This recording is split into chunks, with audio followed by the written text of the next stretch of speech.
A título de uma introdução ao estudo da diversidade humana na saúde, destaco este estudo no processo de ensino-aprendizagem nesta grande área que é a saúde. Trata-se de uma temática de crescente interesse em ensino, em pesquisa, refletindo uma tomada de consciência da necessidade do estudante de graduação nas profissões da saúde, e em particular em medicina, reconhecer o valor das diferenças entre as pessoas que ele vai atender no futuro profissionalmente. A diversidade na medicina é um conceito que visa explorar os critérios de saúde dos pacientes e aumentar a equidade em saúde. As disparidades étnicas e raciais foram documentadas em muitos contextos. Portanto, a competência em diversidade é especificamente relevante quando se trata da saúde de minorias étnico-raciais e outros grupos vulneráveis, também incluindo os migrantes. Então, a competência em diversidade ou a competência cultural é uma área que considera fatores socioeconômicos na assistência à saúde, como todos já sabemos. Esses fatores socioeconômicos que representam um dos principais determinantes sociais da saúde. Mas o fator étnico-racial e a diversidade cultural também constituem um determinante social da saúde. E, assim, tem uma influência muito grande na maneira como a saúde e a doença são percebidos pelas pessoas. Então,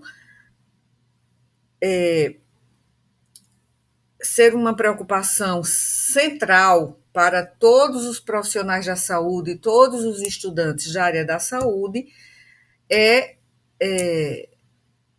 compreensível, né? Até de forma intuitiva. Mas eu vou fazer aqui uma breve explanação que corresponde, né, à segunda parte da aula da semana passada, na nossa disciplina de diversidade cultural e étnica na medicina, do nosso Centro de Ciências Médicas da UFPB. Então, coloco uma ênfase, né, no estudo da diversidade, aqui como coloquei, o estudo da diversidade no contexto do processo ensino-aprendizagem na grande área da saúde. Então, a preocupação central é colocar esse foco para que a gente compreenda a importância que tem esta disciplina na formação de vocês, na sua formação como estudantes de graduação em medicina.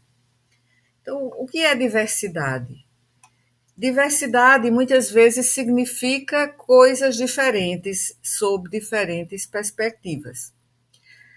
O primeiro passo para uma discussão significativa sobre a diversidade humana é elucidar o que esse termo realmente significa. Então, o objetivo dessa aula introdutória né, porque estou repondo, discutir o conceito de diversidade humana e identificar seus principais componentes, assim como sua relação muito significativa com a saúde. Então, o que é diversidade humana? Diversidade humana é a variedade de características pessoais específicas que tornam cada pessoa única, singular e diferente das outras. Essas qualidades distintivas de cada pessoa moldam a pluralidade de identidades que enriquecem as sociedades. Conviver com a diversidade pode ser um grande desafio também, mas é o que nos define como seres humanos. A humanidade é rica, é diversa em seus aspectos culturais, regionais, étnico-raciais, religiosos, sexuais, políticos e por aí vai. E se torna cada dia mais urgente conhecermos e pensarmos sobre a diversidade, não apenas para respeitar as diferenças que nos marcam, mas para problematizar também a visão de homogeneidade que silencia a existência e as demandas de muitas pessoas diversas.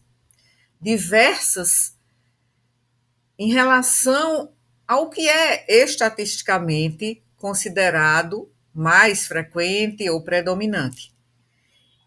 Então, diversidade humana se refere à apreciação e o reconhecimento genuínos das diferenças entre indivíduos, em termos, como já mencionei, alguns dos fatores identitários, em termos étnico-raciais, de gênero, orientação sexual, religião, idade, capacidade funcional ou a deficiência física, mental, ou a classe social. Classe social aqui como um determinante social da saúde já muito reconhecido, consagrado e que já conhecemos há muito tempo. Agora, esses fatores identitários passaram a ser reconhecidos como determinantes sociais da saúde recentemente, reconhecidos e valorizados como determinantes sociais da saúde. Então, a diversidade é um recurso valioso, é um recurso que, ao invés de ser, digamos assim, mascarado ou de forma consciente ou não, invisibilizado, mas é um recurso que é muito positivo nas sociedades, incluindo, e de forma significativa, a área da saúde. Então, esse mundo amplo, intrigante, né, do estudo da diversidade humana desperta uma discussão que vai além da superfície da existência humana e se aprofunda nas complexidades do nosso mundo diverso. Então, disciplinas da área de ciências humanas e sociais, como a antropologia, a psicologia, a sociologia, como disciplinas, oferecem uma estrutura abrangente, do ponto de vista teórico, para entender as complexidades das culturas, das sociedades e dos grupos humanos, falando em grupos socialmente minorizados. E um dos principais pontos de discussão nesse contexto é a importância da compreensão e apreciação cultural. Há uma vasta gama de culturas e práticas humanas, visões de mundo, modos de viver, crenças, valores, tradições, costumes, identidades, e que desafiam muito o etnocentrismo e também impedem o diálogo intercultural por causa das barreiras que existem associadas muito ao etnocentrismo. E essa discussão nos leva a refletir sobre o significado da diversidade cultural na formação de nossas próprias visões de mundo e no reconhecimento do valor de diferentes formas de viver. Então, abordar essas questões contemporâneas são são, digamos assim, dignas, não é? De discussão e de valorização epistemológica, ou seja, no sentido de adquirir conhecimento humanístico, e no caso da graduação em medicina, para trabalhar com competência cultural na prática, na futura prática médica que vocês terão após a graduação. Isso nos leva, né, a refletir sobre como esses insights podem informar a formulação também de políticas públicas, movimentos de justiça social, esforços de desenvolvimento sustentável, levando a mudanças positivas em nossas sociedades. E a própria natureza interdisciplinar também é um convite à discussão. Então, essas identidades, eu coloquei apenas 4 exemplos aqui no slide. Essas identidades sociodemográficas, incluindo raça, etnia, gênero, cultura, orientação sexual, diversidade de gênero ou identidade de gênero, status ou a capacidade funcional ou a presença de alguma deficiência, a questão de gênero, né, a igualdade de gênero. Então, todas essas identidades sociodemográficas são reconhecidas atualmente como importantes determinantes sociais da saúde, com impactos significativos nos resultados de saúde dos pacientes atendidos no nosso sistema de saúde e ensinar, ajudar ou facilitar o processo de ensino-aprendizagem dos nossos estudantes de graduação da área da saúde é um desafio nesse contexto. E essa abordagem interdisciplinar enriquece nossa compreensão da diversidade humana e nos encoraja a considerar o valor de perspectivas diversas no enfrentamento de desafios globais complexos para entender essa rica tapeçaria, não é, que é a existência humana. E as iniciativas para reduzir muitas disparidades étnico-raciais e de outras identidades são conceituadas como um banco de 3 pernas: política pública para garantir um ambiente regulatório projetado para eliminar barreiras ao acesso, disparidades no acesso e no estado de saúde de todas as pessoas. O outro tripé, outro pilar do tripé seria a prática clínica, ou seja, garantir a satisfação e também a adesão e a inclusão do paciente enquanto usuários do sistema de saúde, enquanto nossos clientes, e melhorar os resultados do tratamento por meio da competência cultural dos nossos futuros médicos. Né? E o outro tripé é a própria organização, a gestão organizacional ou o comportamento organizacional, para garantir que a liderança, a equipe de trabalhadores, a cultura da organização, os serviços em saúde representem e valorizem as comunidades que são atendidas, que são comunidades muito diversas. Falei aqui há pouco sobre a questão da saúde mental, e tem todo um movimento também global pela saúde mental, que trouxe à tona questões perenes sobre a diversidade humana na saúde mental, e nós teremos o nosso primeiro seminário vai ser sobre diversidade, diversidade e saúde mental.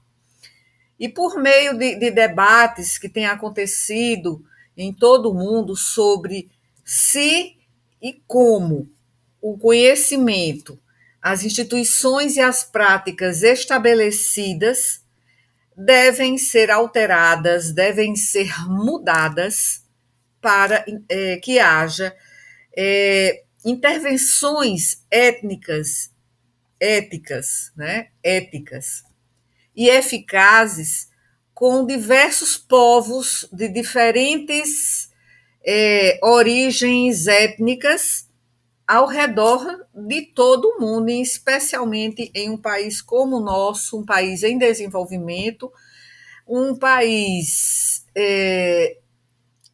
muito grande em termos de território e de culturas, é um país mega diverso. Então, é preciso enfatizar, destacar a importância do estudo da diversidade humana na saúde para estudantes de graduação em medicina. Eu queria chamar a atenção para dois aspectos importantes, que é o processo histórico e social, porque o sistema de saúde, os profissionais de saúde, o processo de saúde e doença, o cuidado em saúde estão situados em uma sociedade que foi se desenvolvendo historicamente, e aí se reproduziram e se disseminaram muitas questões importantes que acabaram por influenciar significativamente o que vivenciamos hoje em termos de preconceito, discriminação, estigmatização, estereotipagem e desigualdade, exclusão na saúde também. Então, durante grande parte do século XX, as profissões de saúde eram, em grande parte, campos, né, de pessoas brancas, profissionais de cor branca. Era também, eram as profissões, né, eram dominadas por homens, excluindo-se as mulheres, e havia uma exclusão explícita e normalizada de indivíduos que possuíam essas características, como, por exemplo, características racializadas ou a questão do gênero minoritário. Minoritário não em termos de demográficos, mas em termos sociais. Então, o racismo e o sexismo, que seria toda a questão do preconceito, da discriminação, da estigmatização que acontece em relação à raça, cor, etnia e ao gênero. Então, o racismo e o sexismo continuam a ser generalizados no nosso mundo atual, no Brasil também. Nós não somos uma democracia racial, como tentaram pregar, né, alguns autores, até sociólogos, né, do século XX. Então,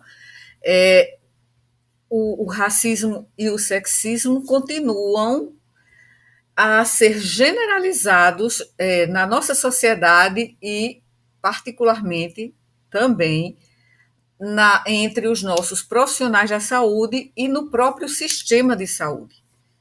Então, processos de discriminação, né, multiníveis, né, que ocorrem nos níveis estrutural, organizacional, interpessoal, não só impedem a entrada de grupos diversos nas profissões da saúde, mas também podem aumentar a probabilidade de que profissionais de saúde desses grupos minorizados socialmente experimentem esgotamento resultante da exposição à discriminação de colegas de trabalho, dos próprios gestores do sistema de saúde, de colegas trabalhadores do sistema de saúde e também dos próprios pacientes. Então, eu queria chamar a atenção para esse processo histórico e social de exclusão. E quero falar também, e coloquei esse outro tópico para não esquecer de falar, sobre diversidade e diferença. Diversidade e diferença são o mesmo conceito? São palavras que permanecerão na vanguarda da educação em saúde nas próximas décadas. Estão começando a se, digamos, implantar, não é? E haverá um processo de consolidação, está havendo um processo de consolidação. Então, aprender sobre a produção da diferença e da diversidade demográfica é um processo contínuo e pode ser uma jornada para a vida toda. Por quê? Porque desenvolver a proficiência cultural é um processo que nunca acaba. Quando nós nos graduamos, começamos a trabalhar e vamos trabalhar em comunidades diversas, ou no serviço público ou no serviço privado de saúde, e aí a gente vai entrar em contato, né, com pessoas das mais variadas origens, das mais variadas culturas, das mais variadas identidades pessoais, culturais e sociais. Então, aprender sobre como alcançar competência cultural para atender a essas pessoas tão diversas é um processo. Nós nunca estamos prontos, nós vamos sempre melhorando a cada dia. Então, quando eu falo em diversidade, a gente pode também abrir um leque, não é, muito grande de grupos humanos que têm fatores que os tornam diversos. Então, no caso organizacional do sistema de saúde, é imperativo que as organizações, as instituições, apoiem a diversidade e reconheçam as diferenças dos indivíduos, entre os grupos, a fim de aumentar a qualidade, né, de aprimorar a qualidade do cuidado prestado a essas pessoas, diminuir as barreiras ao acesso ao sistema de saúde e melhorar os desfechos do processo saúde e doença. E melhorar a tomada de decisões também dos profissionais, criando assim uma justiça social que defenda a equidade. Então, é essencial respeitar a diversidade, exigindo interação em grupos, diálogo, reflexão crítica, que é o que vamos estar sempre colocando em prática na nossa disciplina e suporte, não é? Psicológico, psicoemocional e também a própria aprendizagem experiencial, assim como também atender às várias necessidades de aprendizagem em relação a diferentes grupos sociais. Então, é fundamental respeitar as crenças, as tradições dos diversos grupos étnicos e culturais, independentemente da sua origem. É essencial estabelecer, é essencial promover, manter uma boa cultura organizacional na saúde que vise a segurança dos usuários do sistema de saúde, para que os serviços de saúde sejam ambientes seguros e eficazes. Por quê? Porque a discriminação, o preconceito, a estigmatização, a disparidade em saúde contribui para a insegurança, contribui para o comprometimento da segurança dos usuários do sistema de saúde. Então, o objetivo é estudar sobre diversidade humana e reconhecer, respeitar e explorar as identidades culturais, desafiando a suposição de que existem, essa suposição que sempre existiu enquanto país, nós somos um país colonizado, e sofremos um processo de colonização e estamos vivenciando um processo de colonialidade. Então, é preciso respeitar e desafiar, né, essas questões em prol de um sistema de saúde equitativo.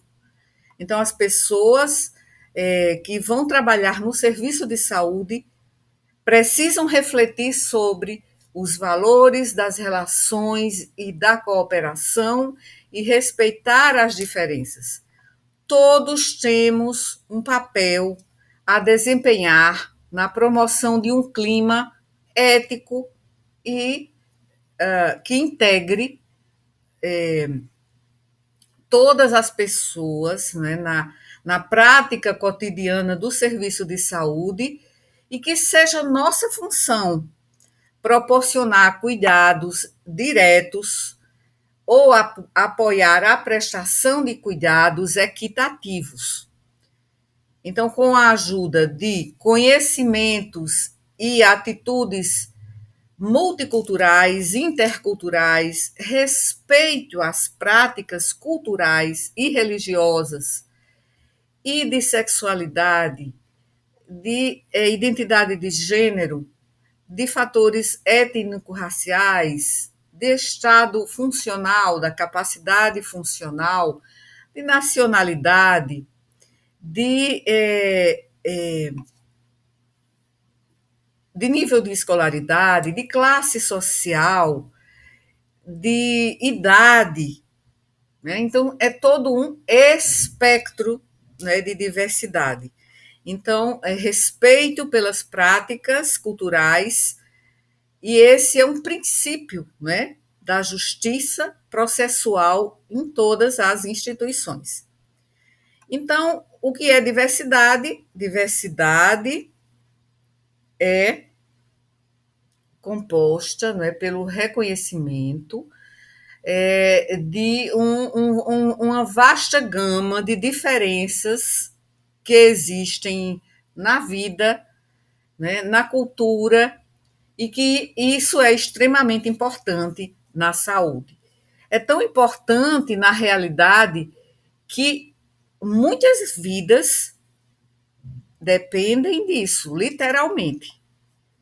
Então, vamos pensar nas inúmeras pessoas que entram em hospitais, em unidades de saúde, todos os dias em busca de ajuda, em busca de cuidado.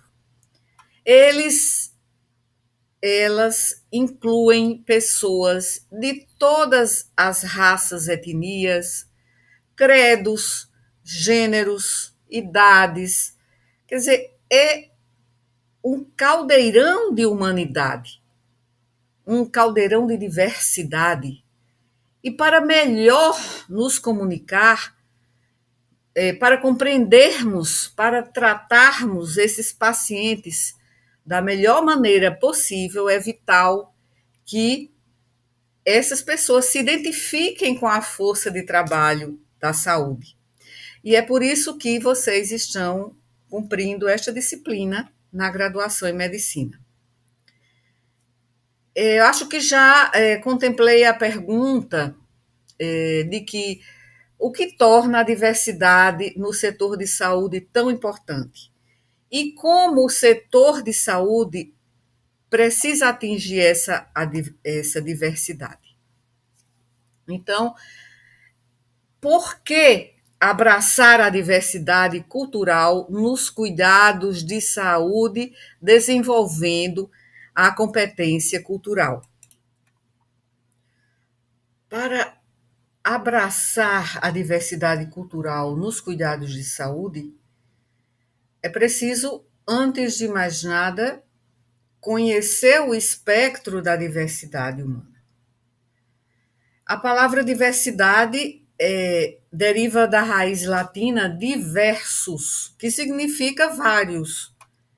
Assim, a diversidade humana se refere à variedade de diferenças que existem entre as pessoas que compõem a humanidade, ou melhor, a espécie humana. Então, a relação entre a humanidade e a diversidade humana pode ser vista como semelhante à relação que existe entre a luz solar, como coloco aqui, a luz solar e o espectro de cores. Porque, semelhante à luz solar, que passa por um prisma, né, e é dispersa na variedade de cores que compõem o espectro visual, a espécie humana que abrange o planeta Terra, pelo menos pelo que sabemos, abrange o planeta Terra, é dispersa na variedade de grupos que compõem o espectro humano ou humanidade. Então, a diversidade humana se expressa nessa variedade. A semelhança dessa luz solar que passa por um prisma. Então,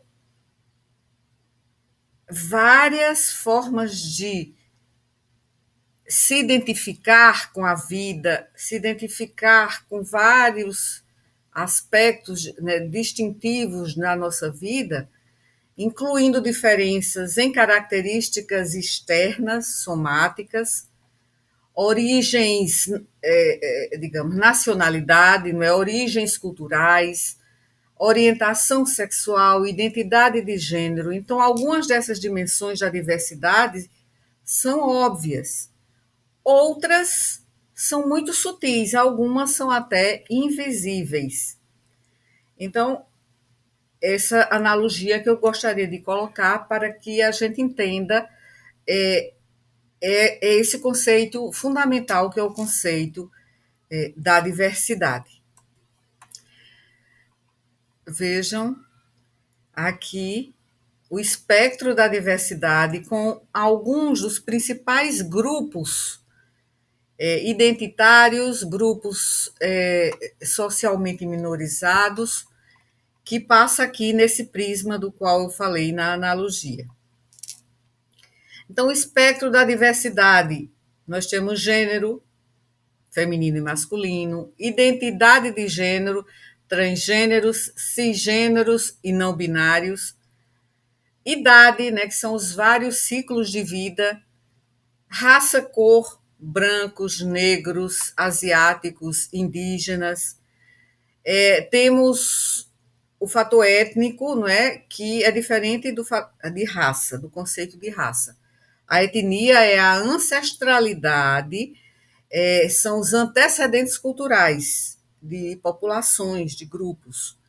Classe socioeconômica, coloca aqui, pobres, classe média, ricos, muito ricos, né, que é um percentual ínfimo, né, da nossa população, os muito ricos, e nacionalidade, né, então eu sou uma cidadã brasileira, ou podemos ter migrantes, imigrantes aqui para o Brasil, que podem ser das mais variadas nacionalidades e trazem toda a sua cultura.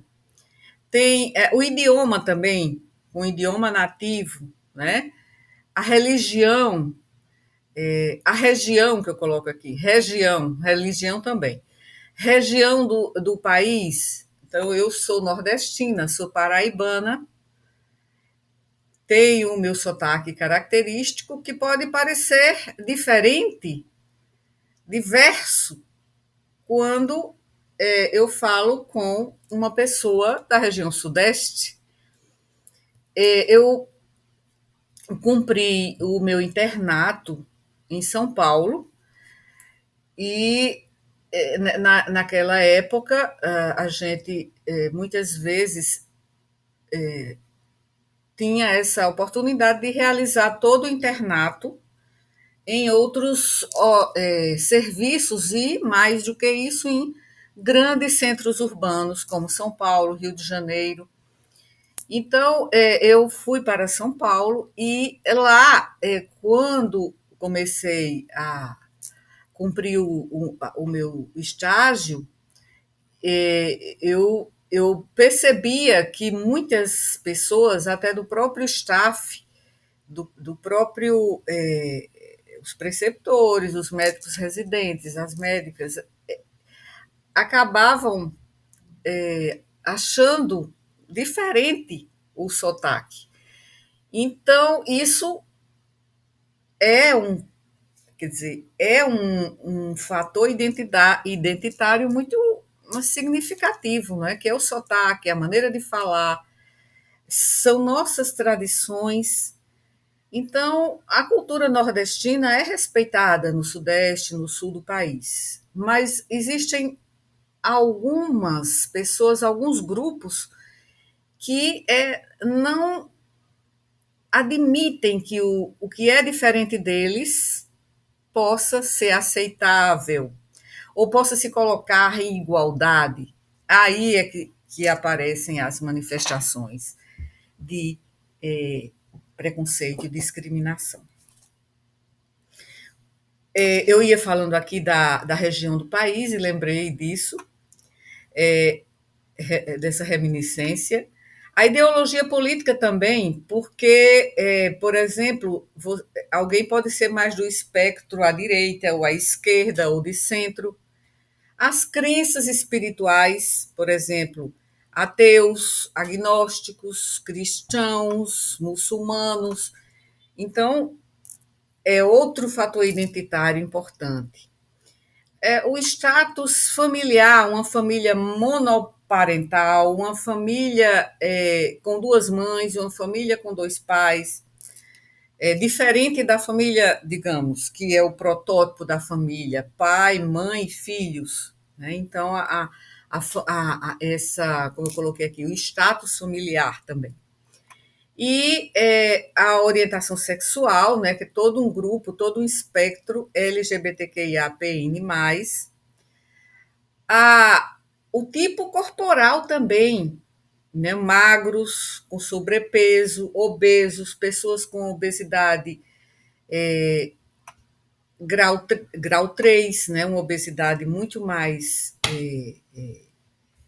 importante, né, mais grave, obesidade como doença, mas mesmo assim a estigmatização dessas pessoas. Né? A gente sabe que existe muito na sociedade a estigmatização das pessoas com obesidade. Também a capacidade funcional. Capacidade funcional, por exemplo, sem ou com deficiência. Pessoas com déficit sensorial, pessoas com déficit intelectual, pessoas com dislexia, pessoas com diagnóstico de autismo, pessoas com diagnóstico do transtorno de déficit de atenção e hiperatividade, que aí já existe uma denominação, né, de neurodivergente ou neuroatípicos. Eu acho que somos todos assim, neuroatípicos, né, de alguma maneira. Então, o que eu coloquei mais aqui abaixo foi estado de saúde. Sim, estado de saúde, ou seja, a pessoa está com saúde ou não, mental também. Estado de saúde mental, nível educacional, né, pessoas não alfabetizadas, pessoas com nível fundamental, nível médio, superior, pós-graduação e assim por diante. Então, aqui, como eu coloquei aqui embaixo, aqui, essa lista ela não representa algumas das principais dimensões da diversidade humana. Ela não representa uma lista completa, né? Completa, de todas as formas possíveis de diversidade humana. Então, o que eu quis dizer aqui com essa notinha de rodapé é que essa lista ela não esgota todo o espectro de diversidade humana que existe. Foi isso que eu coloquei, que aqui ficou talvez um pouco confuso. Então, essa figura de humanidade e diversidade foi retirado do trabalho de Morris Dies. Não houve tempo para que eu pedisse, como eu disse, na semana anterior, que deveria ter sido ministrada essa aula, foi um tanto quanto corrida, e aí eu apresentei apenas as características da nossa disciplina, como vai funcionar, a avaliação, a metodologia, o conteúdo, nossos objetivos de aprendizagem. Então, não houve tempo para fazer a recomendação da referência bibliográfica. Então, eu recomendo que vocês leiam esse artigo, Diversidade e Diferença, Desafios para a Formação dos Profissionais de Saúde. Então, é um artigo muito bem escrito, muito interessante, e eu vou colocar aqui na descrição aqui do vídeo, para que vocês possam acessar para aprender mais sobre quais são os desafios que os profissionais de saúde que estão em formação, eles têm em relação à diversidade e à diferença. Eu quero apenas, para finalizar,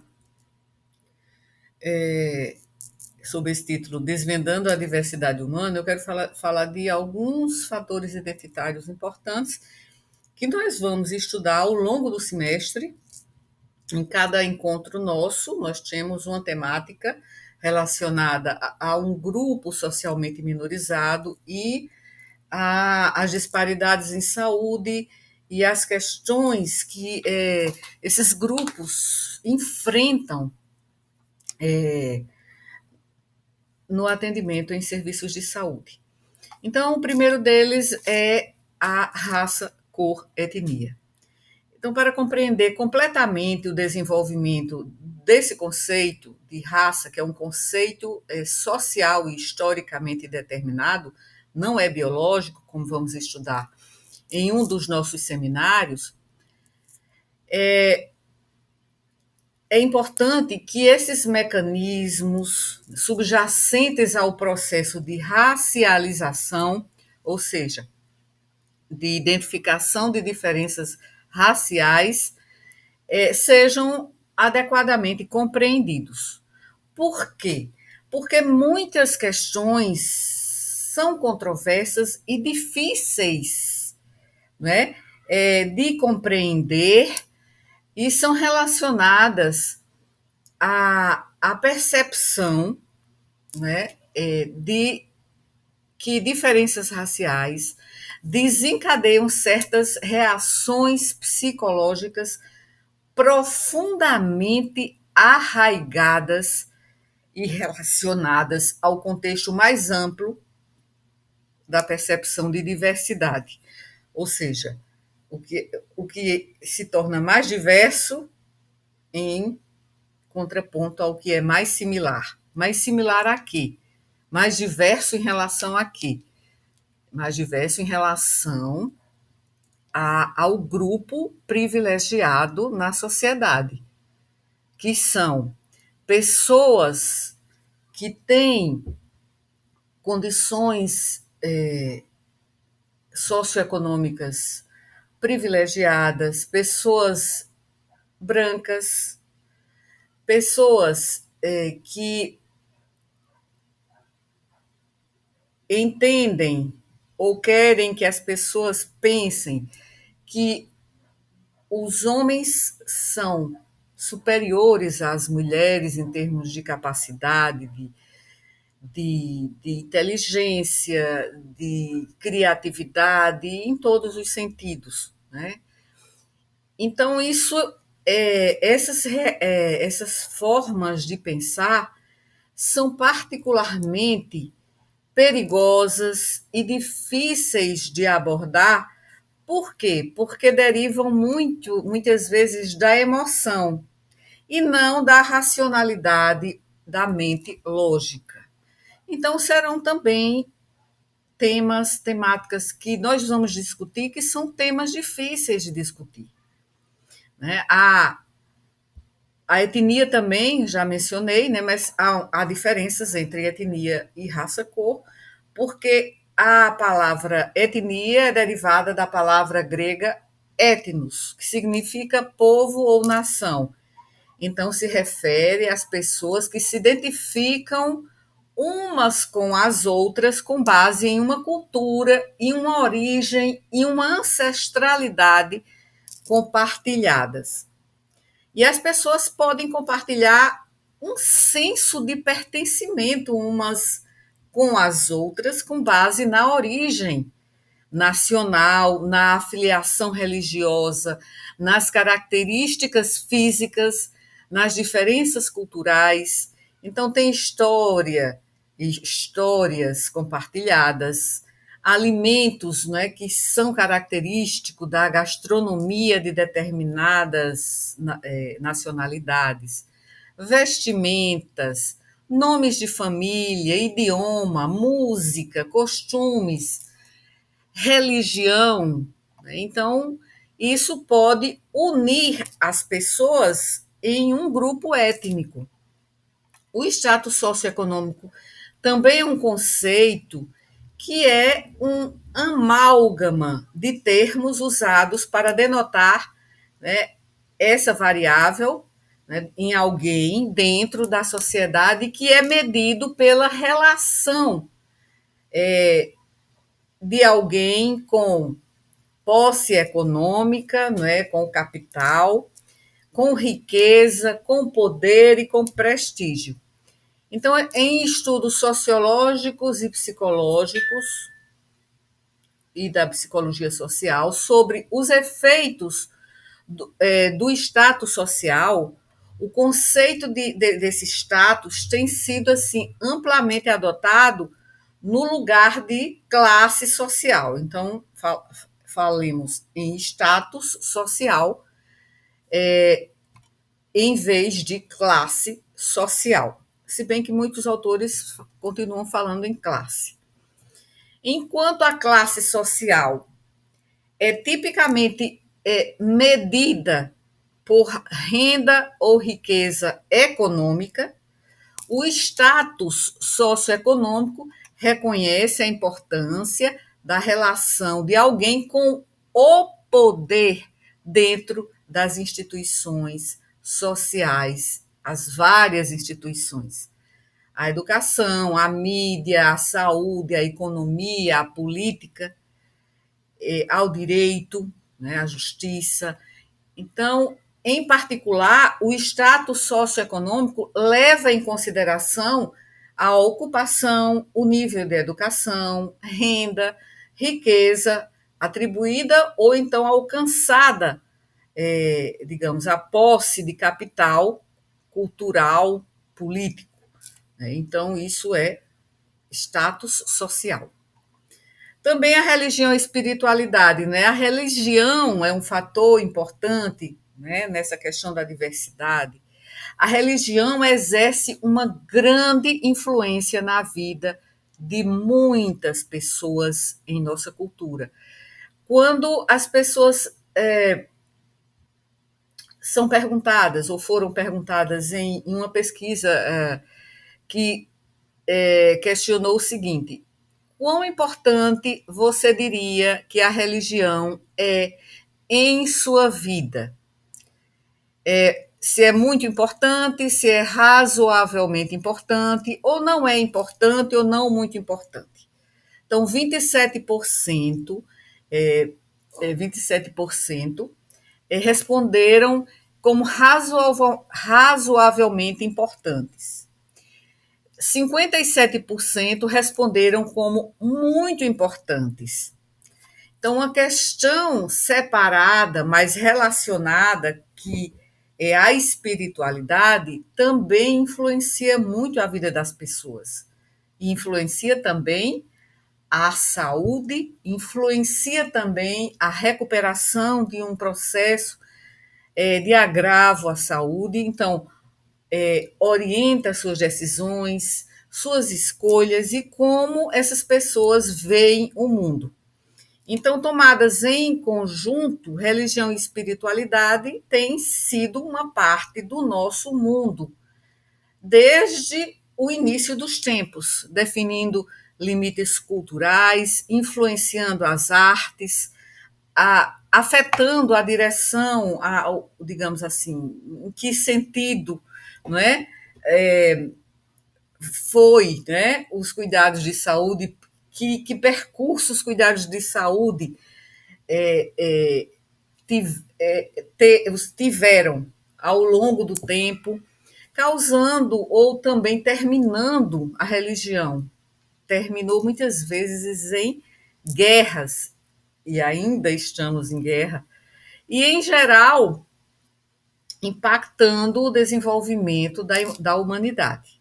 Então, e tem mais outros fatores identitários, como a idade. Então, é difícil imaginar um mundo sem o fator idade. Né? Então, as crianças não cresceriam e depois não envelheceriam. Os humanos não teriam vidas. A idade é tão central para a experiência de viver que nós temos poucos motivos para questionar esse fenômeno. Então, um estudo científico sobre envelhecimento, alguns autores, que eram Strutz e Birren, esses autores, eles observaram que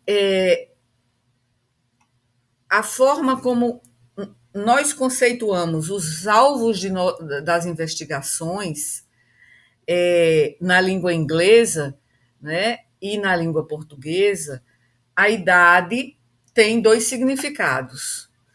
Um que denota ou conota, né? Um que conota o tempo, simplificando, a gente poderia dizer que o tempo, né, é o que uma pessoa é o tempo que essa pessoa existe desde o seu nascimento. E o segundo significado se refere a estágios específicos da vida, que são os ciclos da vida, ciclos vitais, especificamente, né, a idade adulta e a velhice. Então, é importante que esses significados temporais da idade consideram, que levam, né, a maneira como a idade organiza as vidas das pessoas e refletindo, não é, sobre muitos aspectos e também levando a preconceitos e a discriminação. É outro fator que é a deficiência, ou seja, a capacidade funcional ou a perda da capacidade funcional, que a gente sabe que há vários tipos, não é, de deficiência. Tem a deficiência física, motora, a deficiência sensorial, que pode ser auditiva, pode ser visual, a deficiência intelectual. Então, há vários tipos de deficiência. Então, a pessoa com deficiência, essa pessoa, ela é social e culturalmente e historicamente, ela tem uma realidade a enfrentar. E os estudos sobre deficiência, a pesquisa associada à deficiência, são uma arena relativamente recente, né, e que está florescendo dentro das ciências sociais e das ciências também, das ciências biológicas e dentro das ciências naturais também, como e das ciências da saúde. Esta entrada, digamos assim, mais recente, deve, primeiro, resumir a mudança nos entendimentos, na forma de ver, né, que contrasta modelos individuais e sociais de deficiência. Então, no seminário sobre deficiência ou sobre capacitismo, vamos ver que existe um modelo explicativo que é biomédico e outro modelo explicativo da deficiência que é social. Então, desde que o modelo explicativo passou a ser o social, então houve uma evolução significativa, né, da luta pela equidade das pessoas com deficiência. E gênero, né, a gente tem que lembrar que na definição de gênero, no discurso popular, os termos sexo e gênero são frequentemente usados de forma intercambiável. Né? Gênero seria o mesmo que sexo. Mas, do ponto de vista científico, há uma distinção, porque sexo se refere à filiação de um indivíduo a uma categoria biologicamente distinta com base na aparência genital. Então, existe o masculino, existe o feminino, existe o intersexo. Já o gênero é um sistema de classificação socialmente construído que classifica as pessoas. Então, características também dessas pessoas, com base em definições sociais do que seja masculino e feminino. E existe a identidade de gênero. A identidade de gênero masculino, não coincidindo com o sexo biológico ao nascimento, ou do feminino, não coincidindo também com o sexo biológico ao nascimento. E também os indivíduos que não são binários. Assim, esses são fatores que precisamos estudar para adquirir conhecimento. Não podemos mais, como futuros médicos, deixar que seja negligenciada a nossa formação profissional sem incluir o estudo da diversidade humana. E também a orientação sexual, né, que pode ser descrita como a integração das maneiras pelas quais os indivíduos vivenciam a intersecção de desejos sexuais e papéis sociais sexuais, né, na sociedade. Para alguns, essa intersecção é vivenciada como uma confluência, né, sem problemas de expectativas pessoais ou sociais. Para outras, por quê? Porque isso seria o ideal. Para outras, é vivenciada como um conflito muito grande. Por quê? Porque a heteronormatividade é hegemônica ainda na nossa sociedade. E para outras pessoas ainda, questões de orientação sexual são vivenciadas como uma ocasião até para experimentação. Às vezes, né, mudanças em como elas se veem, como se apresentam aos outros e como diferentes segmentos da vida social respondem ou reagem a essas identidades não, a essas orientações. Então, a orientação sexual também faz parte do aparato conceitual do discurso científico e popular contemporâneo. Então, tornou-se uma maneira pela qual as pessoas reconhecem e explicam o comportamento sexual. É como se estabelecer a orientação sexual de um indivíduo, ainda que imprecisamente, fosse o suficiente para explicar a maior parte do que precisa ser conhecido sobre a sexualidade desse indivíduo. Então, como resultado, os discursos de orientação sexual geralmente se tornam um ponto de contato com os discursos de idade, gênero, religiosidade e vários outros aspectos, e também muitas vezes colide com a questão da moralidade, com a questão da lei, com o conservadorismo. Então, é por isso que é uma questão conflituosa ainda. Então, eu falei de alguns fatores, mas preciso falar nessa introdução sobre o racismo. Então, o racismo, principalmente o racismo institucional, que faz parte do racismo sistêmico, e alguns consideram como se fosse sinônimo, racismo institucional, racismo sistêmico. É porque também há outros tipos de racismo que também têm uma intersecção com esses outros termos, racismo estrutural. Então, voltando ao racismo institucional, que faz parte do estrutural também, é uma forma de racismo que está incorporada como prática normalizada dentro da sociedade ou dentro de uma organização. E em relação ao conceito de racismo sistêmico ou racismo institucional, foi originalmente, né, cunhado esse termo e na década de 60 por Touré e Charles Hamilton no seu livro Black Power, The Politics of Liberation. Então, foi da década de 60 para cá.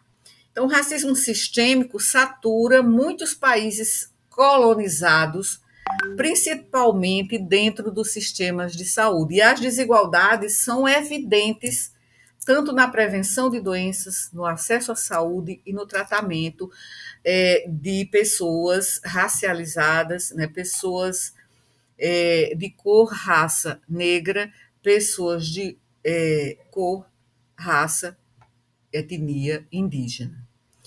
Então, cuidados culturalmente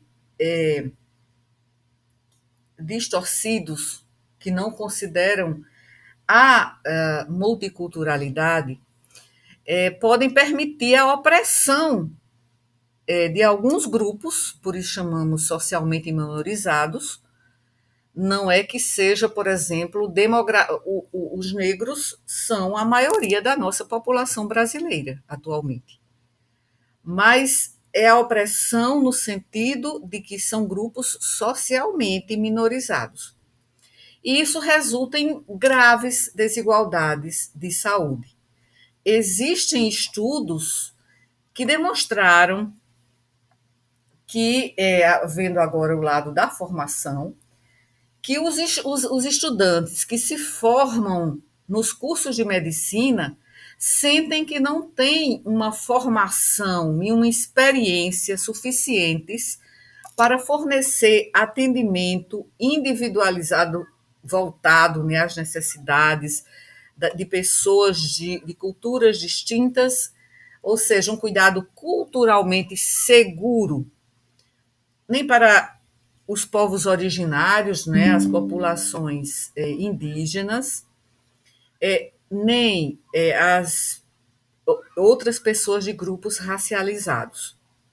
Então, a educação dos profissionais de saúde pode se tornar, nesse sentido, um vetor do imperialismo e da opressão continuada quando não se consegue integrar as crenças e práticas culturais das populações às quais desejamos servir, né? As comunidades às quais vamos servir. Então, as colocações clínicas, né, o entendimento clínico da nossa medicina ocidental em ambientes indígenas permitem que os estudantes, vocês descubram e reconheçam as diferenças culturais e empreguem o que nós vamos estudar na próxima aula, que é o que se chama humildade cultural. Então, aqui vou finalizar aqui essa aula introdutória na nossa disciplina de diversidade cultural e étnica na medicina. Então, até o nosso próximo encontro.